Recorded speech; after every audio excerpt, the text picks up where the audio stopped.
Assalamualaikum. A 75 years old male was reviewed in the ER with a 2-month history of dyspnea, paresthesias of both hand and feet, and tiredness. He is on atenolol 100 mg for long-standing hypertension and smokes 10 cigarettes daily. On examination, he has edema of his legs, JVP is elevated, and the cardiac apex is displaced downwards to the sixth intercostal margin on the anterior axillary line. Abdominal examination reveals hepatosplenomegaly and a palpable mass. अभी पूरा नहीं पढ़ा. Palpable mass in the left loin. Investigations revealed 24-hour urinary collection protein 4.2 grams, HB 7.5, WBC 10, platelets 200, sodium 134, potassium 5.3, urea 20, creatinine 390 micromoles per liter, albumin 25 grams per liter, total protein 93 grams per liter. What investigation is required for the definitive diagnosis? Echocardiography, serum ANCA, bone marrow biopsy, skeletal survey, renal biopsy. Okay so आपके लिहाज से क्या है answer? Madam renal biopsy.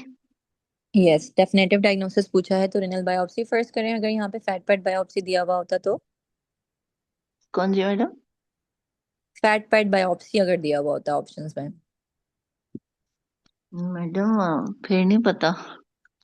फिर fat PAT biopsy भी हो सकता था। वो क्यों हो सकता था वो मैं आप लोगों को आगे चल के बताऊंगी, ठीक है। अच्छा, अगर इस सिनेरियो के ऊपर गौर करें, क्योंकि सबको आज पता ही था कि हम अमाइलोइडोसिस पढ़ने वाले हैं, तो टिपिकल अमाइलोइडोसिस का ये सिनेरियो है। इसमें 5 से चीजें थी जो इम्पोर्टेंट थी। एक तो इसकी पेशेंट की एज थोड़ा सा ओल्ड दिया हुआ था, डिज्निया के फीचर्स, पेरेस्थीसियाज, फिर ओवरलोड के कुछ फीचर्स थे, हेपेटोमेगेली और स्प्लेनोमेगेली का दिया हुआ था, और कुछ पैल्पेबल मास का जिक्र किया गया था लेफ्ट लॉइन में। अब क्या पता ये कोई ऑर्गन हो लाइक किडनी जो इतना एनलार्ज हो गया है कि वो पेल्पेट हो रहा है, ठीक है। इन्वेस्टिगेशंस में नेफ्रोटिक रेंज प्रोटीनूरिया आपको दिया हुआ है, डिक्रीज एच भी दिया हुआ है, ठीक है। तो ये सारी चीजें ऑलमोस्ट जो है वो आपकी अमाइलोइडोसिस की तरफ जो है ना वो जारी होती हैं। अब फर्दर पढ़ेंगे तो हमें और क्लियर होगा।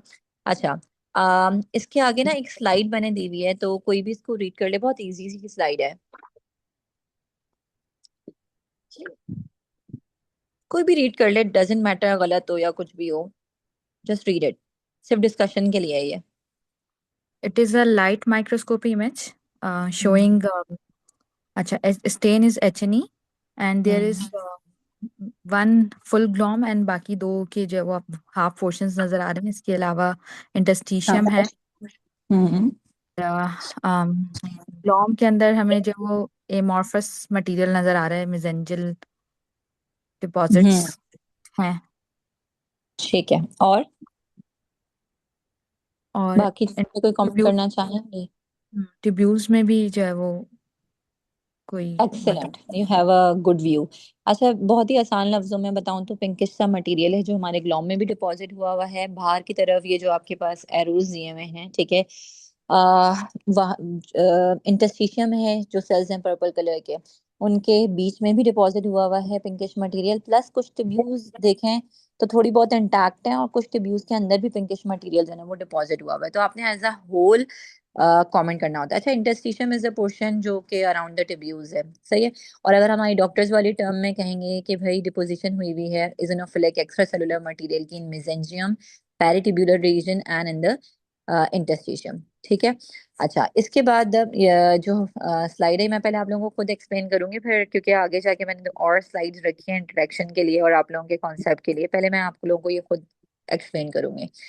सेकेंड स्लाइड में देखें, ये कॉन्गो रेड है बेसिकली, जो अंडर द रेगुलर लाइट है। अब मैंने इतना एम्फेसाइज जो किया है रेगुलर लाइट के पॉइंट के ऊपर, तो रेगुलर लाइट के वर्ड के ऊपर आप गौर करें, क्योंकि आगे मैं वर्ड यूज करूंगी जब मैं आके आप लोगों को एक्सप्लेन कर रही हूँ, पोलराइज लाइट, ठीक है। सो रेगुलर लाइट के अंदर एंड पोलराइज लाइट का आपको कॉन्सेप्ट होना चाहिए। इन दोनों में कॉन्गो रेड स्टेन्स के कलर आप लोगों को पता होने चाहिए, ठीक है। Congo red stand